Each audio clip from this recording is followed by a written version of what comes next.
Hey guys, this is my run on Act 3 Interlude, which is the event featuring the release of Neon in DFFOO global version of the game. Now I did pull for Neon and I have her complete kit, but I still need a little bit more time to complete her summon bots, so I decided to just do a run first without her. This run here is going to be 0 turn Blitz run featuring a party of 7 Warrior of Light as well as Penelo.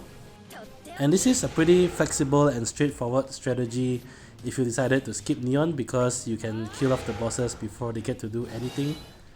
And really all you need is 7 starting first, because when 7 starts first, she can use the Jessie call to turn manipulate Penelo so that Penelo acts next. And when I mentioned about flexibility, what I mean is that you don't actually need FR on 7.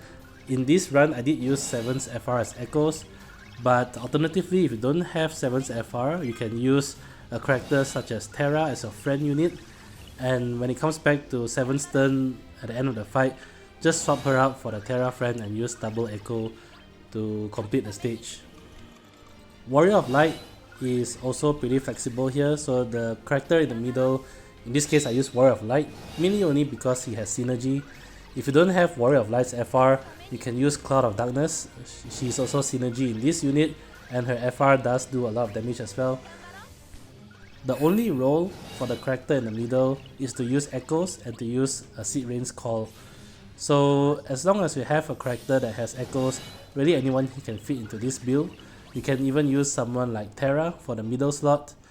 The only thing though is try not to use a character that has elemental enchant, such as Garnet, because at the start the bosses will absorb thunder and water elemental attacks. So Garnet is unfortunately out of the equation here. Finally, here on Penelo's turn, she's in party slot number 3. She does need a Lunafreya LD call. The Lunafreya LD call not only allows her to use FR and BT plus without increasing the turn count, but very importantly, it also applies 1 turn quick prayer on the rest of your party. So this allows Warrior of Light or whoever you decide to use as your echo character to use 2 echoes back to back, and it also allows 7, or like I mentioned earlier, if you decide to swap her out, that's fine, but it allows 7 to use 2 echoes back to back as well. Essentially what I'm doing on Penelo's turn is just spinning until you reach 100% force gauge, and then use the Lunafreya LD call to allow FR and BT plus, and then here I'm just spinning all the way until there's like 4 or 3 turns left in the force gauge. I'm actually basing this off my summon meter, because to maintain the turn count at 0, you do need to pop summon to end Penelo's turn. So I had to spin until there's like 4 turns of force remaining and then pop summon.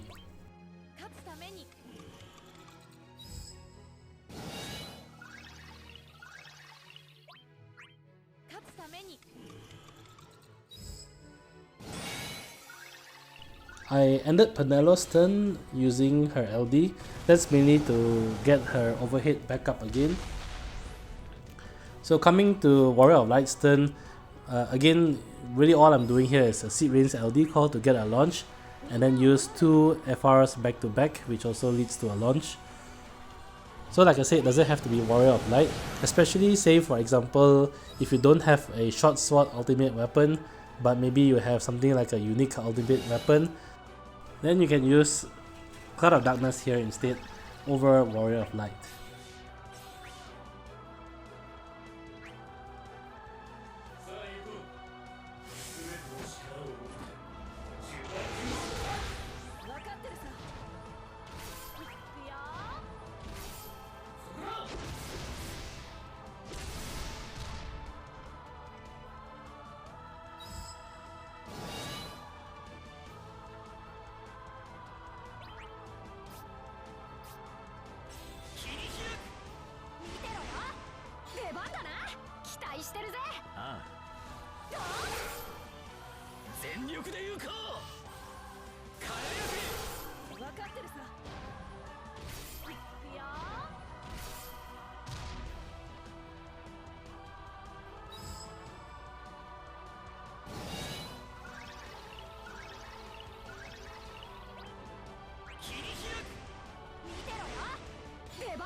してるぜ。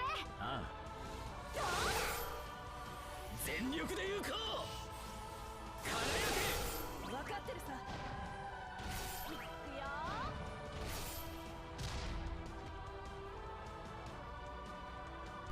At 13% health, I'm pretty sure 7 doesn't even need her FR. You can potentially just use 2 Elemental Lash to close out the fight. So, but since I have her FR fully built myself, just use it. Or you can swap her out for any other character which has FR and just use their FR here. Doesn't really matter too much because the bosses are low enough that practically anything at 99% should finish them off.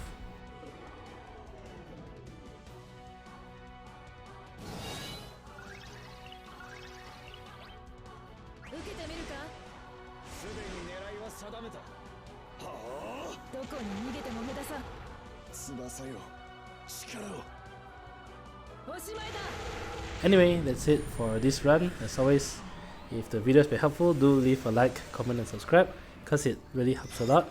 Till then, I'll see you guys in the next Shinryu fight. Bye!